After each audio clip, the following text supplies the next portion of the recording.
Bismillahirrahmanirrahim. Assalamualaikum warahmatullahi wabarakatuh.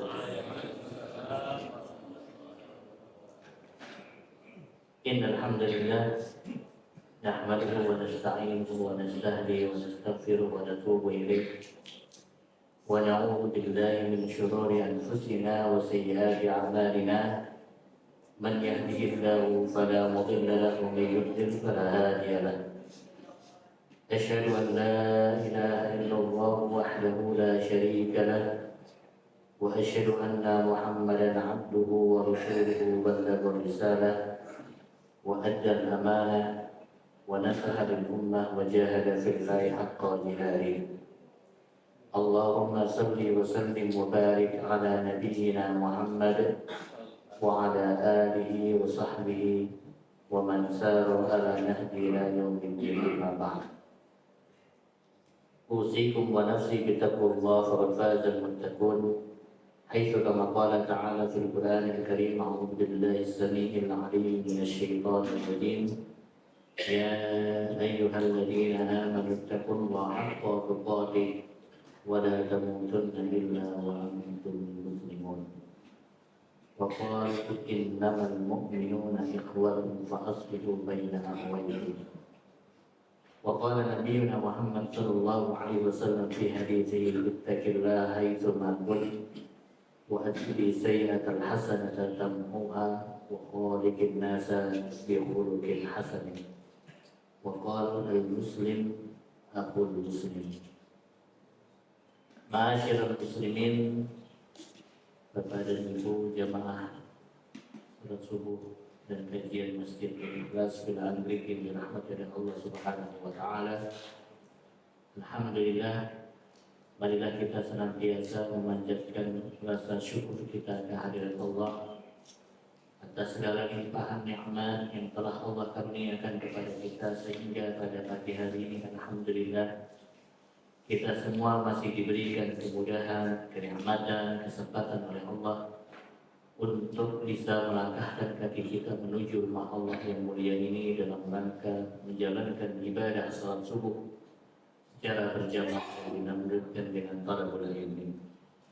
Mudah-mudahan apa yang kita lakukan pada pagi hari ini menjadi bagian dari amal saleh kita yang diterima oleh Allah Subhanahu wa taala. Amin ya rabbal alamin. Salawat dan salam tidak lupa kita haturkan kepada uswatun hasanah kita, suri tauladan kita Nabi besar Muhammad sallallahu alaihi wasallam serta para keluarga, para sahabat serta umat beliau yang tetap istiqamah di atas jalan kebenaran hingga yaumul kiamat. Jamaah sekalian yang dirahmati oleh Allah Subhanahu wa taala, insyaallah kajian kita pada pagi hari ini kita akan melanjutkan kembali di dalam membahas cabang-cabang iman yang dikarang oleh Imam Baihaqi di dalam kitab beliau Syu'abul Iman. Alhamdulillah kita sudah memasuki cabang yang ke-46 yaitu hakul muslim ala muslim, hak seorang muslim terhadap muslim yang lainnya. Di beberapa pertemuan yang lalu kita sudah membahas tentang beberapa hak seorang muslim terhadap muslim yang lain. Yang pertama kita sudah membahas tentang Raddus Salam, diperintahkannya kita untuk menjawab salam. Kemudian yang kedua kita juga sudah membahas tentang iyadatul marid, ketika ada saudara kita yang sakit maka kita diperintahkan oleh Allah dan Rasulnya untuk menjenguknya, mengunjunginya.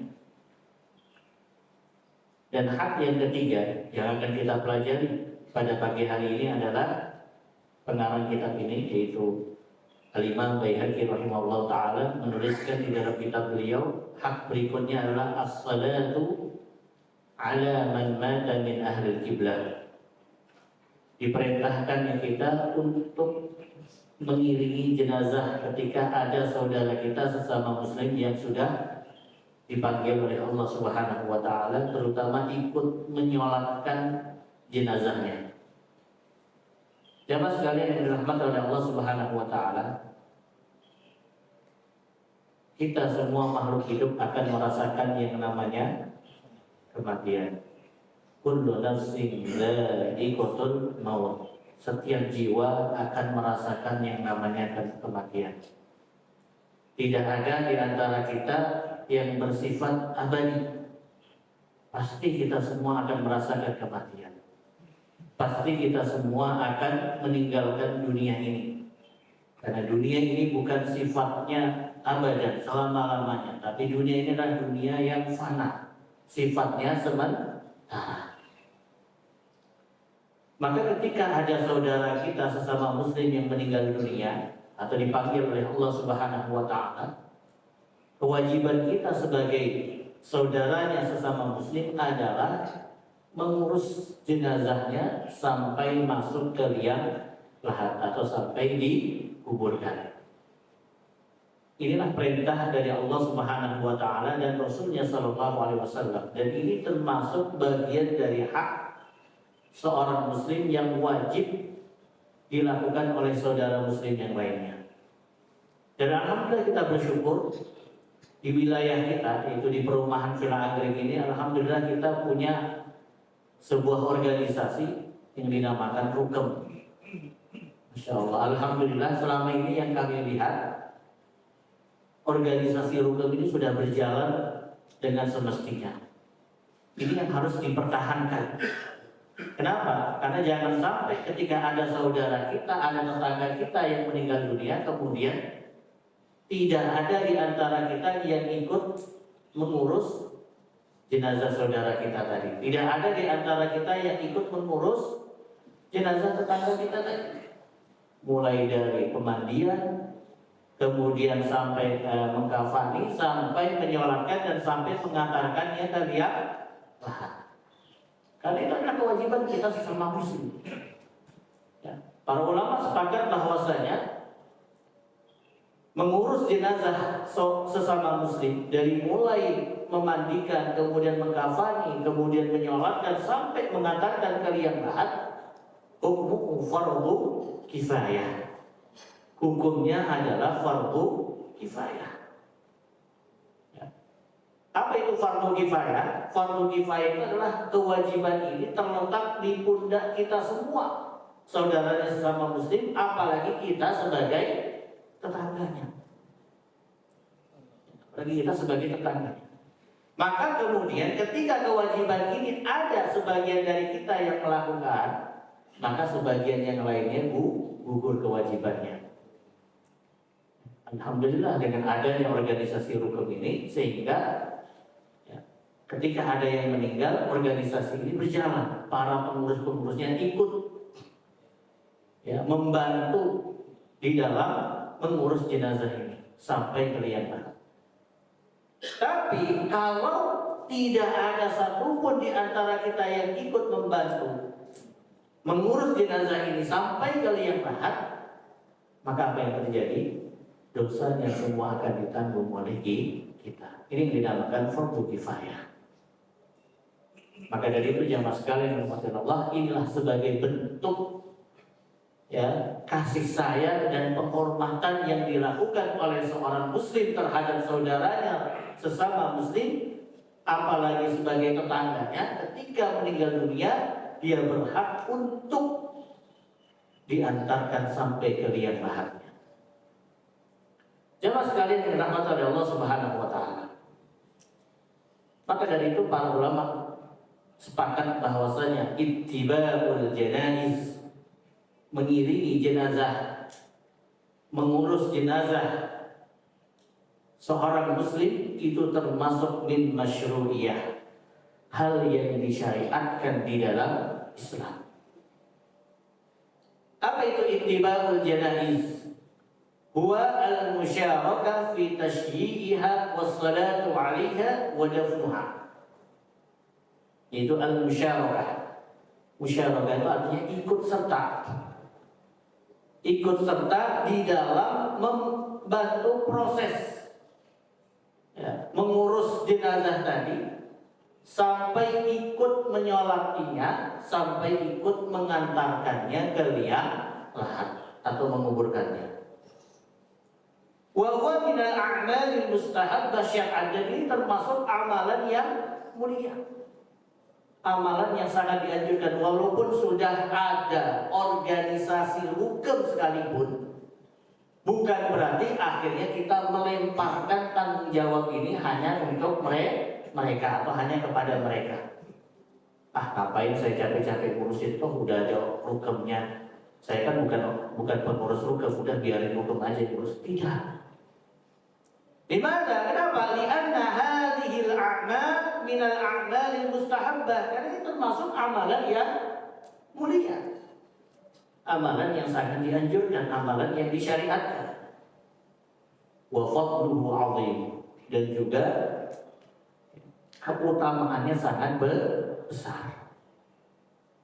Haitsu warada fi sunnatin nabawiyyah anna man ittaba'a al-janaiz muslim mu'minan muhtasiban hatta yafrugu min damniha falahu qiratani.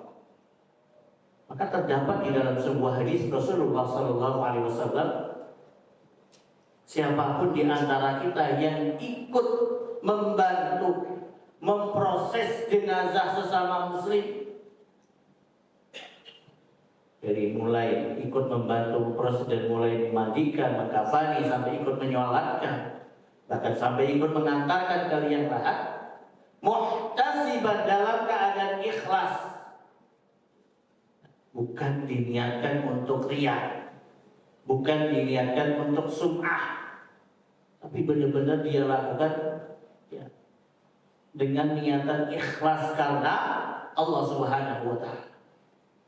Falahu qiratani, maka dia berhak mendapatkan 2 qirat. Ya, jadi pahala yang dia dapatkan 2 qirat. Apa itu 2 qirat? Para ulama mengatakan 1 qirat itu mislu Jabal Uhud. 1 qirat itu seperti mana, minimal seperti mana gunung Uhud. Ya, Bapak Ibu yang sudah pernah melaksanakan ibadah haji atau umroh dan berkunjung ke Madinah pasti tahu ya seberapa besar gunung Uhud yang ada di kota Madinah. Seperti itulah pahala yang didapat oleh orang yang ikut mengurus jenazah sesama muslim.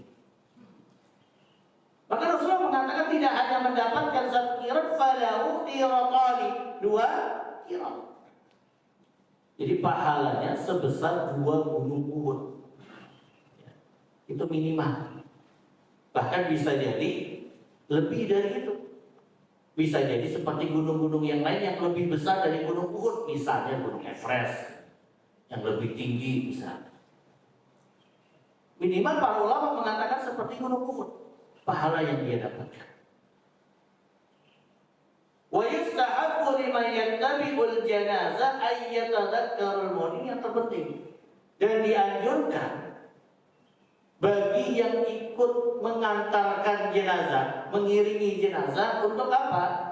Ay yatadhakkarul maut, untuk senantiasa mengingat kematian. Ini yang paling penting. Jadi di saat dia ikut memproses, ikut mengantarkan, ikut mengiringi jenazah saudaranya sesama muslim sampai ke liang lahat, maka yang paling terpenting adalah ayyatadhakkarul maut. Dia juga ikut mengingat kematian, yang mana nanti suatu saat dia juga akan ya, menyusul saudaranya yang sudah lebih dahulu dipanggil oleh Allah Subhanahu wa Ta'ala. Maka dulu generasi terdahulu, generasi salaf, para sahabat, para tabi'in, ketika mereka memproses ataupun ikut memproses, mengiringi, mengantarkan jenazah sesama muslim, mereka itu seperti apa? Para ulama mengatakan seperti itu. Di atas mereka itu seperti ada burung yang berterbangan. Maksudnya apa? Sambil merenungkan, tidak dengan melakukan hal-hal yang tidak berfaedah atau misalnya ngobrol dan sebagainya, tidak.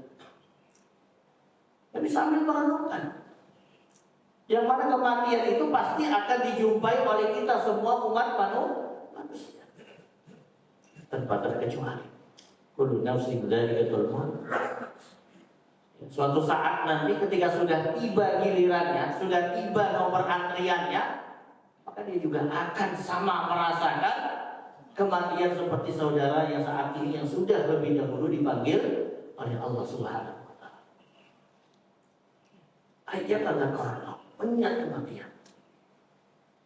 Wa ayyata'idha wa yarkaz 'ala salati wa dafur. Dan dia juga senantiasa mengambil pelajaran, faedah dari setiap kematian-kematian yang ada. Maka dalam hadis Rasulullah SAW mengatakan, "Aktsiru dzikra hadzal laddah." Perbanyaklah kalian mengingat pemutus kenikmatan. Apa pemutus kenikmatan? Al-maut, kematian. Kafa bil mauti wa'idhan. Cukuplah ketika ada berita kematian yang datang ke telinga kita, ketika disampaikan kepada kita si fulan sudah dipanggil oleh Allah, si fulan sudah mengembuskan nafas terakhir, si fulan sudah meninggal dunia. Wa'idhan, para ulama mengatakan sebagai apa? Wa'idhan, pembelajaran bagi kita. Yang mana kita suatu saat nanti juga akan merasakan hal yang sama seperti yang dirasakan oleh saudara kita saat. Apa yang sudah kita bawa, bekal apa yang sudah kita miliki nanti ketika kita dipanggil oleh Allah Subhanahu wa taala. Apalagi yang namanya kematian itu datangnya secara bertepatan, secara tiba-tiba. Tidak memberikan alarm terlebih dahulu, pengingat.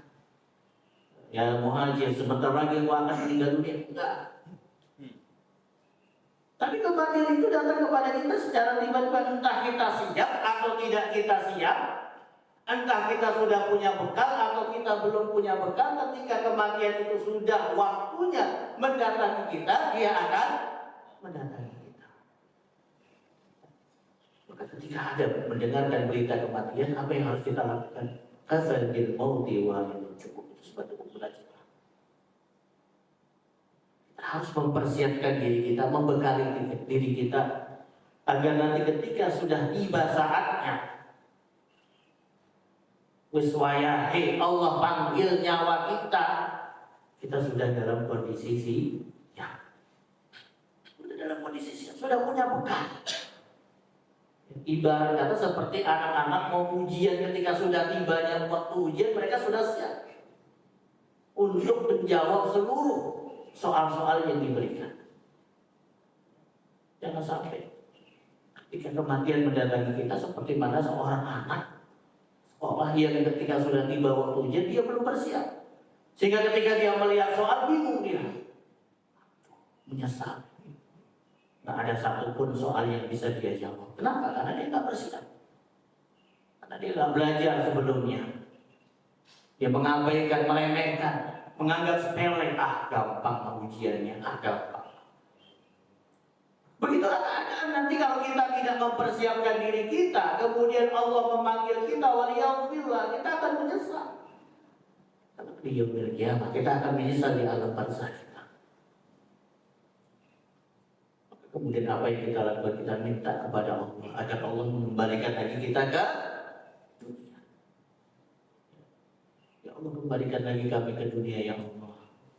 Di dalam surat Al-Munafiqun sampai kita minta kepada Allah agar Allah mengakhirkan, menunda ajal kita, agar kita bisa bersedekah dan juga bisa beramal. Maka dari itu jamaah sekalian, yang terpenting dari ketika kita memproses, membantu, mengiringi jenazah adalah kasabil mauti wa'idhan. Ambillah pelajaran, ambillah faedah, hikmah di balik setiap kematian-kematian yang terjadi kepada saudara kita sesama muslim. Wa yartazu 'ala salati wad dafnu duna an yakuna al-fardu minhu riya' aw as-sum'ah. Dari setiap memproses jenazah saudara sesama muslim, yang terpenting kita sebagai saudara sesama muslim, para ulama mengatakan ada dua hal. Yang pertama adalah ikut menyolati jenazah tadi. Kemudian yang kedua adalah ikut mengantarnya sampai ke liang lahat. Duna ayyakuna al-fardhu minhu riya was sum'ah, tanpa diiringi dengan riya dan sum'ah. Jadi benar-benar diniatkan ikhlas karena Allah Subhanahu wa taala. Jemaah sekalian yang dirahmati oleh Allah Subhanahu wa taala, apa keutamaan ittiba'ul janazah? Keutamaan kita ikut mengiringi, ikut membantu memproses jenazah saudara kita sama muslim, bahkan sampai ke liang lahat. Yang pertama, ajrun azim, kita akan mendapatkan pahala yang sangat besar. Man ittaba'a janazata muslim mu'minan muhtasiban hatta yafragu min dafniha falahu ajru qiratani. Tadi kita sudah jelaskan berapa pahala yang dia dapatkan, yaitu 2 qirat. 1 qiratnya seperti gunung Uhud. Itu minimal, para ulama mengatakan minimal. Bisa jadi lebih dari itu. Itu pahala yang didapat. Kalau dia hanya sebatas ikut menyolatkan saja, ya, selesai menyolatkan dia langsung pulang, tidak ikut mengantarkan jenazah tadi sampai ke liang lahat, dia hanya mendapatkan 1 qirat. Hanya mendapatkan 1 qirat. Tapi kalau dia ikut menyolatkan jenazah tadi dan sampai ikut mengantarkan jenazah tadi ke liang lahat, maka dia mendapatkan 2 qirat. Jadi kalau hanya sekedar ikut menyolatkan hanya 1 qirat dan ikut mengantarkan jenazah tadi sampai ke liang lahat, dia mendapatkan 2 qirat. Kemudian yang kedua, maghfiratud dzunub. Orang yang ikut mengiringi jenazah, orang yang ikut mengantarkan jenazah sama muslim sampai ke liang lahat akan diampuni dosa-dosanya oleh Allah Subhanahu wa taala. Ya'tadiru ittiba'il janazah minal a'malis salihat allati tazidu minal ajri wa tukaffiru sayyi'at. Bukan hanya pahala yang dia dapatkan, tapi dosa-dosanya pun diampuni oleh Allah Subhanahu wa taala. Tentu dosa-dosa di sini para ulama sepakat yaitu dosa-dosa kecil. Al-dzunub as-saghirah, dosa-dosa kecil. Karena dosa-dosa besar itu hanya bisa dihapus dengan taubatan nasuha. Jadi yang diampuni oleh Allah di sini adalah dosa-dosa kecil, karena setiap amal soleh yang kita lakukan itu bisa menghapus dosa-dosa kecil yang kita lakukan. Maka dalam hadis Rasulullah sering mengatakan kepada kita, "Watbi sayyi'atal hasanata tamhuha." Iringilah setiap dosa-dosa kecil yang kalian lakukan dengan kebaikan. Kenapa? Karena fungsi dari kebaikan itu adalah menghapus dosa-dosa kecil sebelumnya yang kita lakukan. Termasuk di antara amalan yang bisa menghapus dosa-dosa kecil kita adalah ittiba'ul janazah, mengiringi dan mengantarkan jenazah. Kemudian yang ketiga, keutamaan yang kita dapatkan adalah al-istifadatu minadz dzikr. Dari kita ikut mengantarkan, mengiringi jenazah saudara kita sesama muslim, maka kita akan bisa mengambil faedah dengan mengingat kepada kematian. Maka dulu para salafun salih terdahulu, mereka termasuk orang yang paling gercep ketika mendengarkan kematian, ya, berita kematian saudara mereka. Kenapa? Karena dengan seperti itu memudahkan mereka untuk lebih mengingat kepada kematian, lebih mengingat kepada alam akhirat. Memang kita diperintahkan untuk banyak mengingat kematian. Ya, tempat kita bukan di dunia saja, ini hanya sementara. Nanti tempat kita yang sejati itu adalah di alam akhirat. Kita mengingat kematian. Jangan sampai kita disibukkan dalam urusan dunia sehingga kita lupa dengan yang namanya alam akhirat. Jangan sampai kita disibukkan dengan urusan dunia sehingga kita lupa yang nanti suatu saat kita akan menjumpai kematian. Saking sibuknya dalam urusan dunia, maka penting kita banyak untuk mengingat kematian. Al-ibtiad wa tafakkur fil mauti wa halil mayyit. Apalagi kalau kita melihat yang meninggal itu saudara kita sesama muslim yang meninggalnya dalam keadaan apa? Husnul khotimah.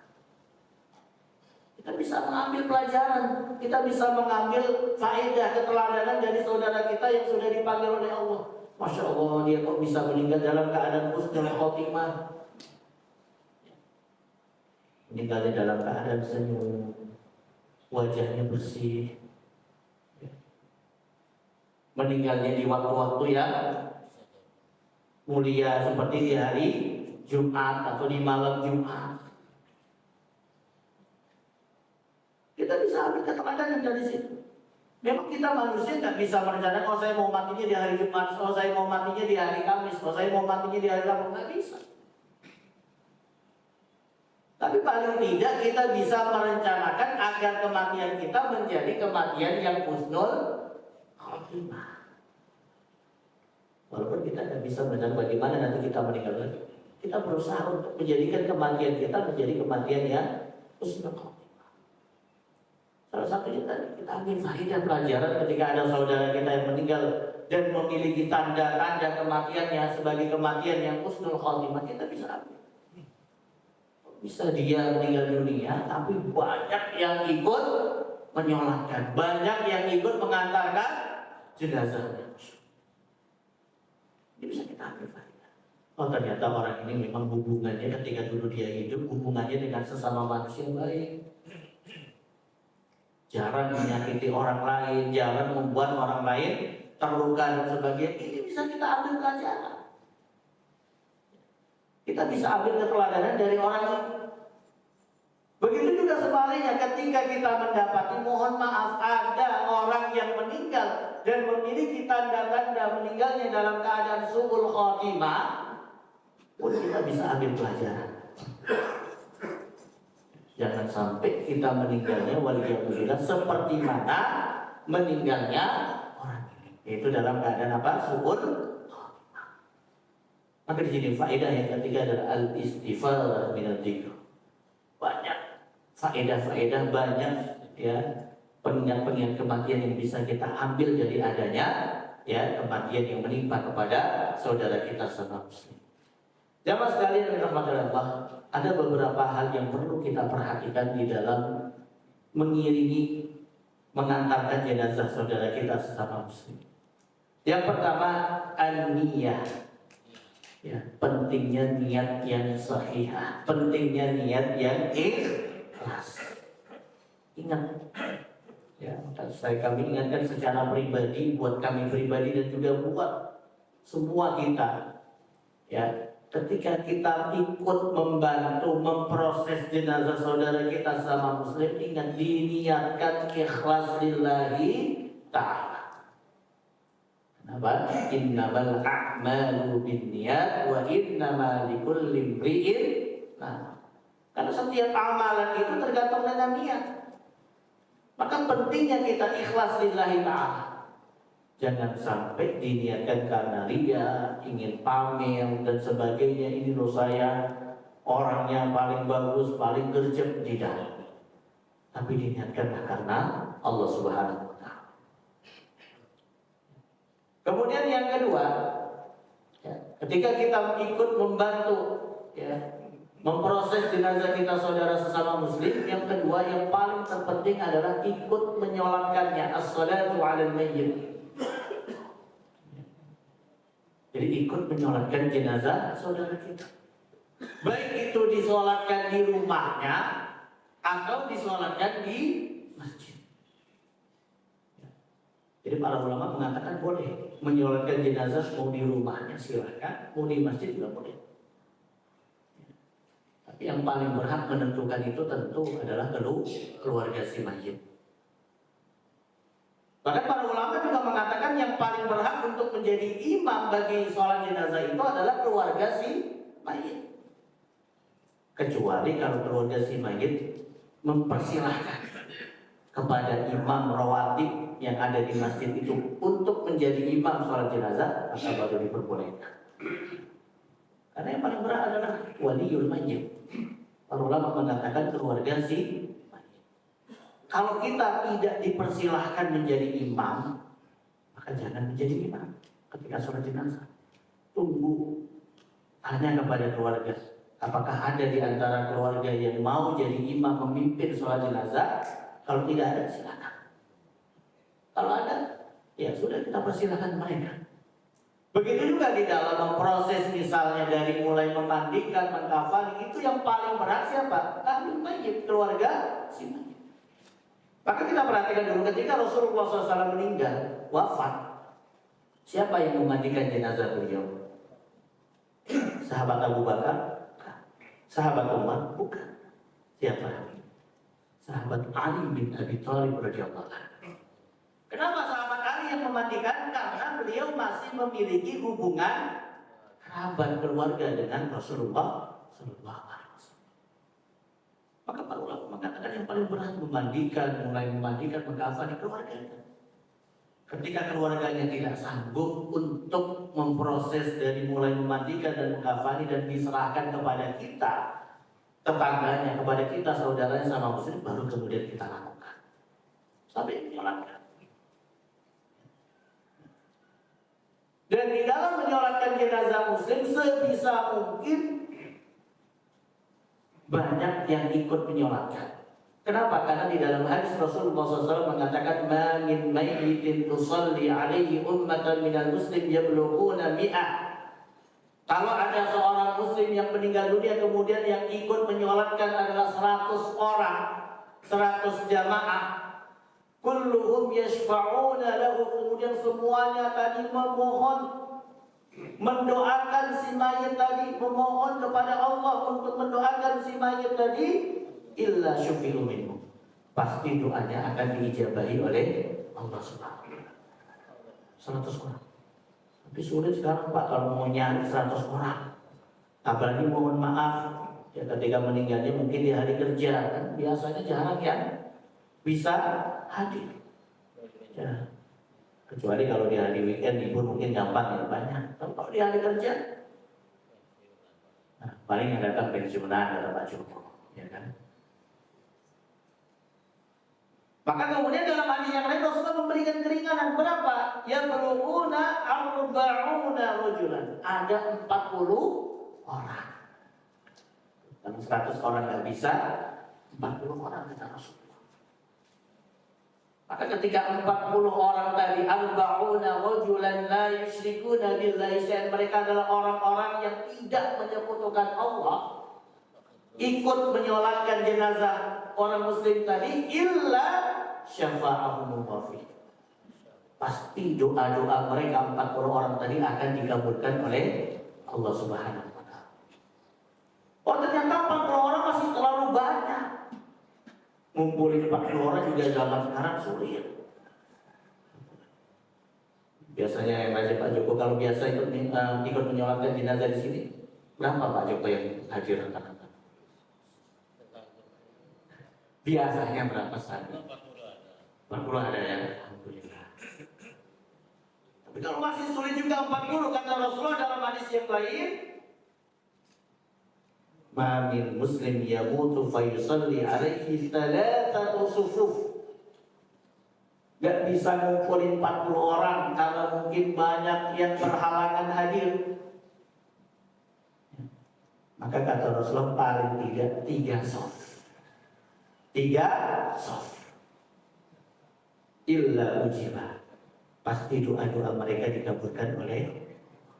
Maka kalau menyolatkan jenazah minimal dibikin 3 shaf, jangan kurang dari 3 shaf. Walaupun mungkin jamaahnya sedikit. Saat itu mungkin qadarullah, ya kan? Banyak yang berhalangan hadir sehingga nggak bisa ikut menyolatkan jenazah. Tetap bikin 3 shaf. Walaupun hanya 10 orang yang ikut menyolatkan atau 20 orang, bikin 3 shaf. Jadi bikin 3 shaf. Tidak hanya 1 shaf, karena mungkin yang main sedikit dan 1 shaf, tapi dianjurkan 3 shaf. Dalam hadis ini Rasul tidak menyebutkan berapa jumlahnya, yang penting dibikin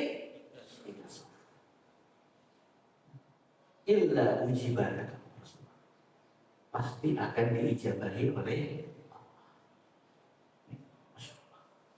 maka semakin banyak yang ikut menyolatkan, insya Allah semakin mempermudah saudara kita yang sudah meninggal tadi untuk mendapatkan pertolongan dari Allah Subhanahu wa Ta'ala. Kemudian yang selanjutnya adalah hudur dafn. Setelah ikut menyolatkan, kita dianjurkan untuk ikut mengantarkan jenazah tadi sampai ke liang. Dan ketika mengantarkan jenazah tadi sampai ke liang lahat, ada beberapa hal yang perlu kita perhatikan. Yang pertama, dilarang bagi orang yang ikut mengantarkan jenazah tadi pun melakukan hal-hal yang tidak berfaedah. Bahkan para ulama mengatakan tidak diperbolehkan ngobrol. Ya, adamul kalam fi ittibail janazah. Apa yang harus dilakukan? As-sumtu, diam, merenungkan. Bahkan Imam Malik rahimahullah ta'ala, salah seorang ulama 4 mazhab, pernah mendengarkan ada saudaranya sesama muslim yang ikut mengantarkan jenazah, ya, dalam keadaan ngobrol, ditegur oleh beliau. Tidak pantas seorang muslim ketika ada yang lagi meninggal dunia kemudian dia keasikan ngobrol. Apalagi mohon maaf sampai ketawa-ketawa. Ketawa-ketawa. Karena dulu para sahabat Rasulullah SAW ketika ada yang meninggal itu mereka seperti di atas mereka seperti ada beberapa burung yang berterbangan. Tidak sambil ngobrol, apalagi sambil bercanda, sambil ketawa ketindih dan sebagainya. Kemudian yang kedua, ayyahmila ar-rijalu dan nisa, yang mengangkat jenazah itu laki-laki bukan perempuan. Jangan sampai kita melimpahkan para wanita untuk ikut ya, mengangkat jenazah. Walaupun keluarganya sendiri, tapi laki-laki. Dari rumahnya dibawa ke masjid untuk disolatkan, kemudian dari masjid dibawa ke pemakaman untuk dikubur, dan itu semua laki-laki. Karena sampai yang memasukkan jenazah ke liang lahat pun laki-laki. Cuman kalau jenazahnya perempuan, itu yang memasukkannya adalah kerabatnya. Kalau jenazahnya perempuan, jadi nggak boleh sembarang orang. Pokoknya siapa laki-laki ikut mengangkat jenazah tadi masuk ke liang lahat, tidak. Tapi kerabatnya, keluarganya. Duna nisa, tanpa wanita. Jadi wanita tidak ikut mengangkat jenazah, tidak ikut menggotong, tidak ikut mengangkat, ya kan, memikul dan sebagainya. Kemudian yang selanjutnya al-isra' bil janazah isra'an wasatun, segera memproses jenazah tadi. Maka yang paling bagus itu dipercepat. Ya, jangan ditunggu-tunggu, nanti yang keluarganya yang dari ini belum datang, keluarganya yang dari ini belum datang. Tapi paling bagus justru dipercepat. Kenapa? Karena dalam hadis Rasulullah mengatakan, asri'u bil janazah fa in taku sariya fa khairun tuqaddimunaha. Segeralah kalian memproses jenazah ketika dia seorang yang salih, maka dia akan segera mendapatkan apa? Kenikmatan-kenikmatannya yang nanti ada di alam barzahnya. Kalau dia mau jenazah yang salih, pasti dia akan segera mendapat. Tapi kalau kita memperlama proses jenazah tadi, semakin lama pula dia mendapatkan kenikmatan-kenikmatan di alam barzahnya. Maka dianjurkan oleh Rasul untuk dipercepat. Ya, kalau perlu ya, tidak harus menunggu sampai 1 kali 24 jam atau 2 kali 24 jam. Ya, kalau bisa dipercepat. Kemudian yang selanjutnya ayyam syirraqib khalfal jenazah. Kalau mengantarkan jenazah menaiki kendaraan, maka kita berada di belakangnya. Jadi bukan di depan jenazah. Tapi kalau berjalan kaki, ya mungkin kuburannya dekat, para ulama mengatakan boleh dimanapun, di depannya boleh, di sampingnya boleh, di belakangnya boleh. Tapi kalau menaiki kendaraan dianjurkan di belakang, jadi bukan di depannya mobil ambulan, bukan. Bukan di depannya mobil jenazah, tapi mobil kita, motor kita itu justru di belakangnya mobil jenazah. Itu paling bagus, sesuai dengan sunnah. Kemudian yang terpenting ketika sudah memasuki ke tempat pemakaman, jangan lupa membaca doa. Assalamualaikum ahliya minal mu'minina wal muslimin wa inna insyaallah bikum lahiqun nas'alullahu lana wa lakumul afiyah. Baca doa. Ada doanya ketika masuk pemakaman, tempat pemakaman kuburan. Wa yustahabbu limasyi'il janazah alla yajlis qabla waqtiha. Jadi begitu sampai dia ke tempat pemakaman, maka jangan duduk dulu. Sampai kapan? Sampai jenazah tadi sudah dimasukkan ke liang lahat. Begitu jenazah sudah dimasukkan ke liang lahat, baru kemudian kita duduk. Jadi sebelum jenazah dimasukkan ke liang lahat, jangan duduk dulu. Wa in ra'aitumul janazah, tapi kalau kita nggak ikut mengantarkan jenazah, misalnya kita lagi sedang duduk-duduk di depan rumah, lewat di depan kita jenazah, ya, lagi dibawa, lagi dipikul ke tempat pemakaman, apa yang kita lakukan? Faqumu, berdirilah untuk menghormati jenazah saudaranya sesama muslim. Kemudian yang terpenting adalah apa? Ad-du'a wal istighfaril mayyit. Perbanyaklah mendoakan si mayit tadi. Perbanyaklah memintakan ampunan untuk si mayit. Rasulullah mengingatkan istaghfiru li akhikum. Perbanyaklah kalian memintakan ampunan untuk saudara kalian. Wassabat, agar saudara kalian ini diberikan oleh Allah keteguhan, kekuatan. Fa innahul an yus'al, karena saat ini ketika sudah berada di liang lahat, dia akan ditanya oleh dua malaikat dengan 3 pertanyaan. Gak banyak-banyak kok yang ditanya oleh malaikat, cuma 3. Ya. Dan pertanyaannya juga gak sulit, Bang. Rabbuka wa man nabiyuka wa ma dinuka, siapa roh kamu, siapa nabi kamu, dan apa agama. Tapi bukan berarti pertanyaan ini gampang dijawab nantinya. Bukan. Itu tergantung dengan kondisi kita di dunia. Ya, kita mau belajar sampai ngelotok sekalipun, tapi kalau di dunia kita kondisinya waliyahulillah jauh dari kebenaran, ya di alam barzah nanti tidak bakalan bisa jawab. Kemudian yang terpenting adalah ayatnya alaiha bil khair. Perbanyaklah kita memuji-muji kebaikan yang dilakukan oleh si mayit tadi ketika hidupnya atau semasa hidupnya. Bukan justru malah sebaliknya. Ketika si mayit tadi punya aib, punya kejelekan ketika hidup, dulu langsung betul, dia memang ketika hidup suka gini. Nah, kalau dia memang punya kebaikan, ya kita puji-puji, ya Allah, dulu dia hidup, dia baik sama saya, Allah, Masya Allah. Mudah-mudahan kebaikan yang dulu dia lakukan ini yang menjadi ladang pahala baginya, ya Allah. Ya, disebut-sebut, dipuji-puji. Ya.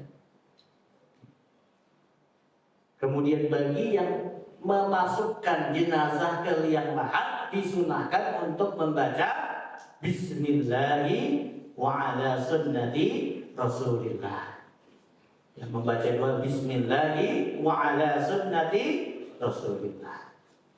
Jadi yang memasukkan, ya, ketika dia mengangkat jenazah tadi, ya, terutama kerabatnya, kemudian memasukkan ke liang lahat untuk membaca dari Bismillahi wa ala sunnati Rasulillah. Jamaah sekalian yang dirahmati Allah Subhanahu wa taala, itu tadi beberapa yang perlu diperhatikan ketika kita mengiringi jenazah. Ya. Kemudian terakhir, kemarin ada yang nanya, ya, boleh nggak seorang wanita ikut mengantarkan jenazah sampai ke liang lahat? Jamaah sekalian yang dirahmati Allah Subhanahu wa taala, semua ulama sepakat bolehnya seorang wanita ikut menyolatkan jenazah.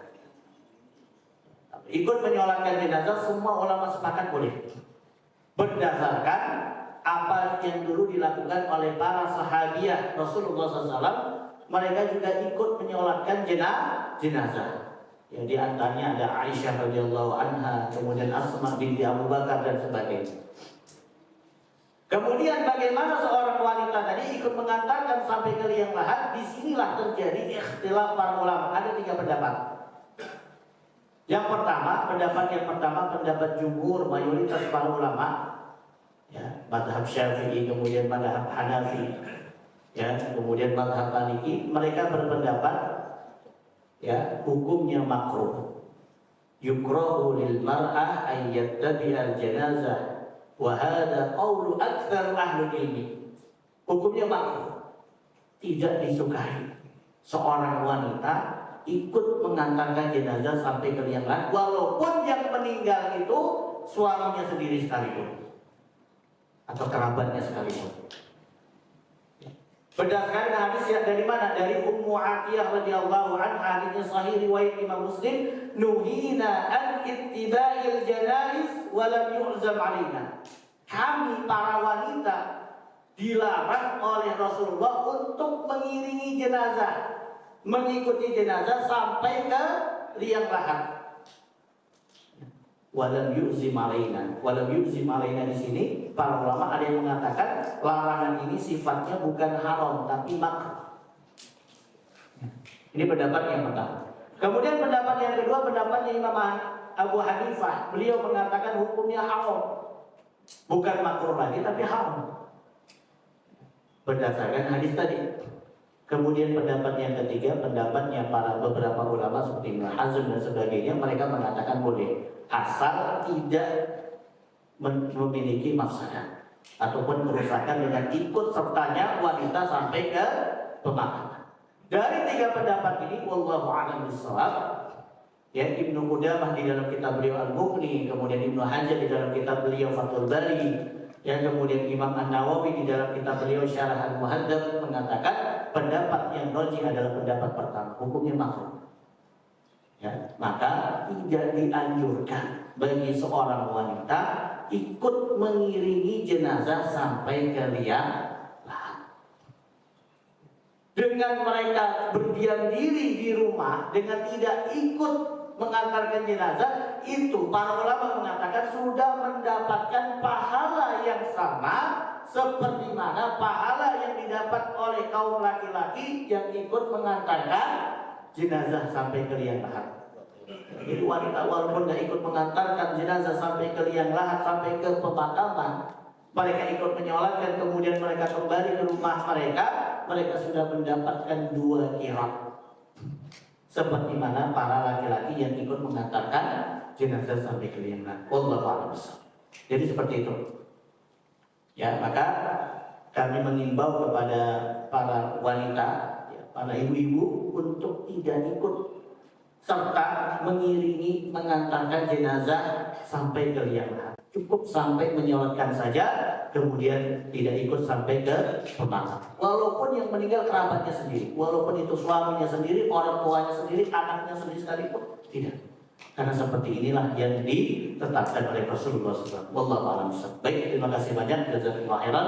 Kami cukupkan untuk kajian pada pagi hari ini, yaitu pembahasan tentang ya ittiba'ul janaiz. Selanjutnya kami berikan kesempatan kepada pembawa acara Pak Dino untuk mempersilakan jamaah jika ada yang ingin ditanyakan. Terima kasih.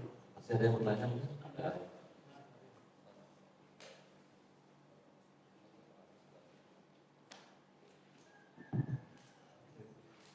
Assalamualaikum warahmatullahi wabarakatuh. Waalaikumsalam. Terima kasih penjelasan mengenai kewajiban seorang muslim terhadap saudaranya yang meninggal.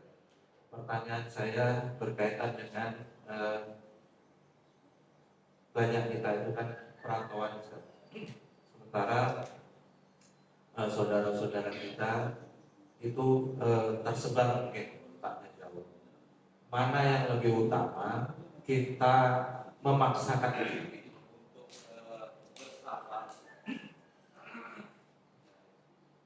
bersabar.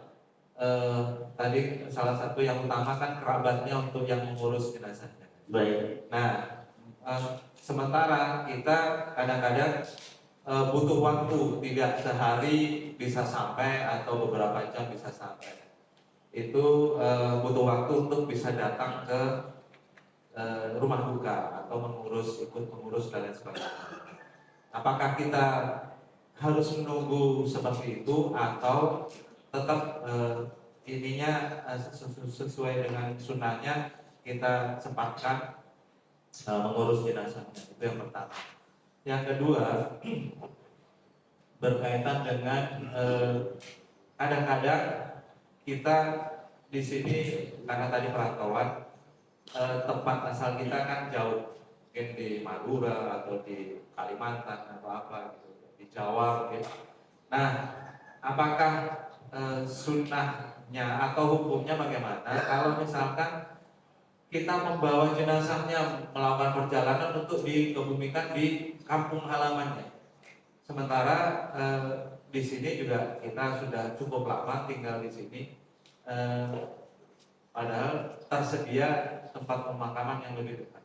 Itu Ustaz. Terima kasih. Baik, terima kasih Pak Ketua Jazakallah khairan atas pertanyaannya. Baik, pertanyaan pertama, mana yang lebih afdal ketika ada yang meninggal kemudian kerabatnya tinggal jauh? Apakah menunggu kerabatnya untuk memproses jenazah atau justru kita yang berada di dekat situ sebagai tetangganya yang memproses jenazah tadi? Ya, tentu yang paling afdal adalah dipercepat. Ya, jadi tidak menunggu kerabatnya yang jauh, tapi itu pun tentu atas keredoan dari kerabat tadi.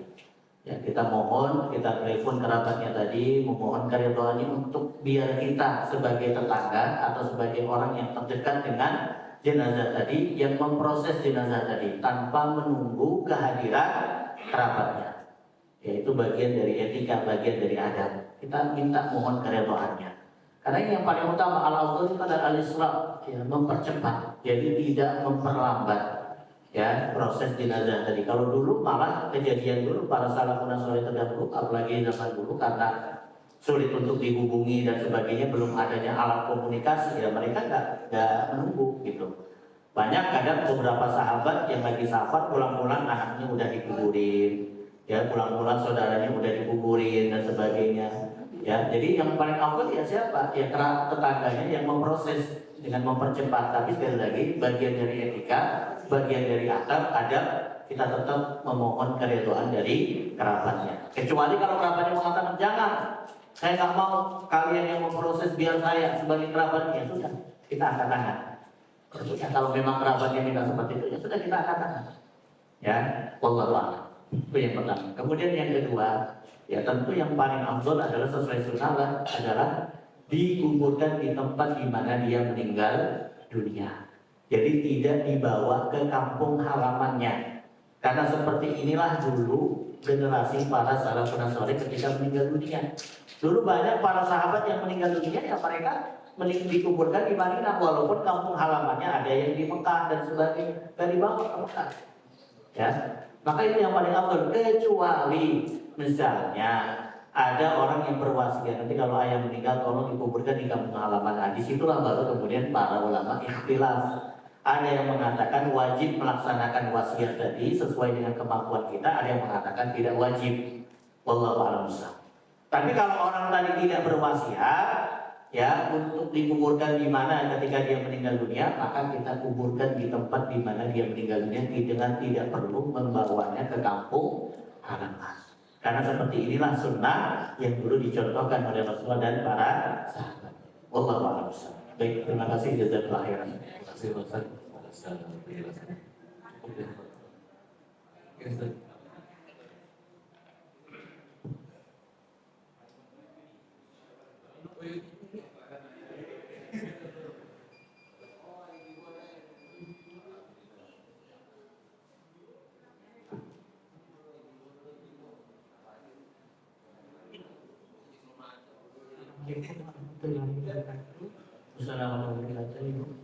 Mohon maaf, mungkin di luar konteks ini, di luar konteks pembicaraan dari Ustaz. Ini aja Ustaz. Kami kan ibu-ibu di luar ini. Mohon maaf, saya masih ragu. Boleh nggak kami nanti sholat suruh karena sudah ada aktivitas di luar. Makasih Ustaz. Waalaikumsalam warahmatullahi wabarakatuh. Ya, mulai dari ibu salat syuruh karena sudah ada aktivitas di Luar, Masya Allah. Ini luar konteks ya. Kemarin udah dibahas dengan Ustaz Abu Samsudin tentang sholat syuruk. Baik. Memang sholat syuruk itu para ulama mengatakan adalah sholat duha di awal waktu ya. Itu yang dilakukan oleh Rasulullah SAW ketika beliau ya sambil menunggu ya tibanya waktu syuruk atau terbitnya matahari, kemudian beliau melakukan sholat 2 rakaat sebelum beliau meninggalkan masjid. Ya. Para ulama ada yang memperbolehkan ya, tapi dengan syarat belum keluar masjid. Ya, belum keluar masjid. Jadi tidak melakukan aktivitas di luar masjid. Selagi aktivitas itu masih dilakukan di masjid, maka masih diperbolehkan untuk sholat syuruk. Allah a'lam. Jadi seperti itu. Terima kasih. Jazakallahu khairan.